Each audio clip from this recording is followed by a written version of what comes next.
నమస్కారం NSTV news కి స్వాగతం. నా పేరు సంధ్య. ముందుగా వార్తల్లోని ముఖ్యాంశాలు.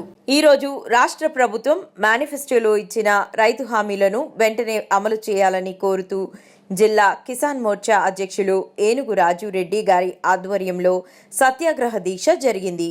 ఈ కార్యక్రమంలో బీజేపీ సీనియర్ నాయకులు బోగారం మాజీ ఎంపీటీసీ సింగిరెడ్డి వెంకటరెడ్డి గారు పాల్గొని ధర్నాని ఉద్దేశించి మాట్లాడినారు. రైతుల బాగోగుల కొరకు ఎన్నో ఉద్యమాలు చేసినటువంటి పార్టీ ఏదైనా ఉందంటే అది కేవలం భారతీయ జనతా పార్టీ అని సందర్భంగా తెలియజేస్తున్నాను సోదరులారా. ఉదాహరణకు మన యొక్క షావుపేట మండలం లక్ష్మపూర్లో గానీ, అదేవిధంగా కీసర మండలం భోగారం పరశగూడ గ్రామంలో గానీ రైతులకు నక్షలేక ఆ యొక్క పేద రైతులు కష్టపడుతుంటే వాళ్ళకు పాస్బుక్లు లేవు, వాళ్ళకు ఏ రకమైనటువంటి ప్రభుత్వం నుంచి వచ్చే పథకాలు వస్తలేవు. ఈ యొక్క రైతులను కాపాడాలని చెప్పేసి మన భారతీయ జనతా పార్టీ ఆధ్వర్యంలో ఎన్నో ఉద్యమాలు చేసినటువంటి పార్టీ భారతీయ జనతా పార్టీ అని చెప్పి సందర్భంగా తెలియజేస్తున్నారు సోదరులారా. ఈ ప్రాంతంలో ఉన్నటువంటి టిఆర్ఎస్ గాని కాంగ్రెస్ గాని ఏ రోజు కూడా రైతుల సమస్యల విషయంలో పట్టించుకోలే, రైతుల యొక్క బాగోగులను పట్టించుకోలే. కేవలం ఈ యొక్క రైతుల సమస్యలను తీసుకొని రైతుల కొరకు నిరంతరము రైతుల యొక్క బాగు కొరకు పాటుపడుతున్నటువంటి పార్టీ ఈ యొక్క ప్రాంతంలో ఏదైనా ఉందంటే అది కేవలం భారతీయ జనతా పార్టీ అని చెప్పి సందర్భంగా తెలియజేస్తున్నారు సోదరులారా.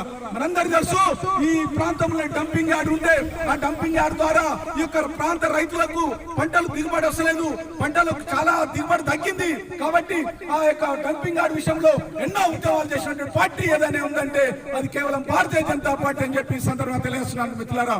అదే విధంగా ఔటర్ రింగ్ రోడ్డు విషయం కూడా తెలుసు మనకు.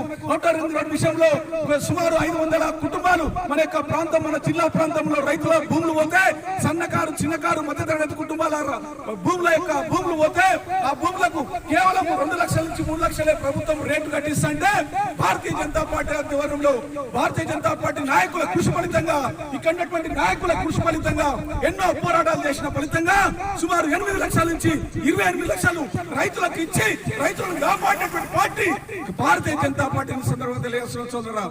ఈ విధంగా ఈ యొక్క మన ప్రాంతంలో ఉన్నటువంటి భారతీయ జనతా పార్టీ నిరంతరం ఈ యొక్క జిల్లాలో ఉన్నటువంటి ఏ మండలంలో అయినా ఏ గ్రామంలో అయినా రైతులు వర్షం పడి పంట మునిగిపోతే ఫస్ట్ పోయి అక్కడ ఆ పంటను పరిశీలించే పార్టీ ఏదైనా ఉందంటే భారతీయ జనతా పార్టీ. నేను గర్వంగా చెప్తున్నాను సోదరులారా. ఇక్కడ ఉన్నటువంటి పార్టీలు ఏ రోజు రైతుల గురించి పట్టించుకోలే, కేవలం భారతీయ జనతా పార్టీ రైతుల యొక్క బాగోగులను పట్టించుకుంటుంది.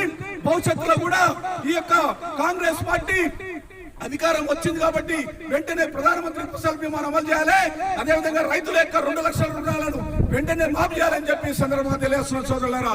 వాళ్ళు అంటున్నారు మీటింగ్లు పెట్టి మేము ఈ యొక్క రైతు బంధు అనేది ఎవరికి ఇవ్వాలనేది మీరు పబ్లిక్ ప్రజలు చెప్పురు రైతులు చెప్పురు అంటారు. మేమేది అంటున్నామంటే సన్నకారైనా చిన్నకారైనా పెద్ద రైతు అయినా ఆ రైతు వ్యవసాయంలో పెద్ద లాభాలు రావు. వాడు పంట పండిస్తున్నట్టునే గొప్ప.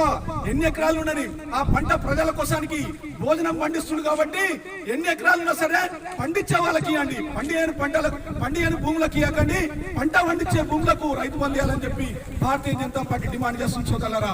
ఈ రకంగా భవిష్యత్తులో కాంగ్రెస్ ప్రభుత్వము ఏదైతే మాటలు చెప్పి అధికారం వచ్చిందో ఆ రైతుల విషయంలో ఏదైతే హామీలు ఇచ్చి అధికారం వచ్చిందో ఆ హామీలు నెరవేర్చకపోతే భారతీయ కిసాన్ మోర్చా ఆధ్వర్యంలో ఈ యొక్క మెడలు ఉంచుతాము, మీ ముందు పోరాటాలు చేస్తాము.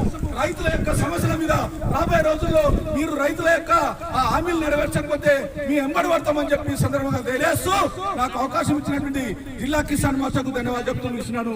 వందే మాతరం, భారత్ మాతా కీ జై.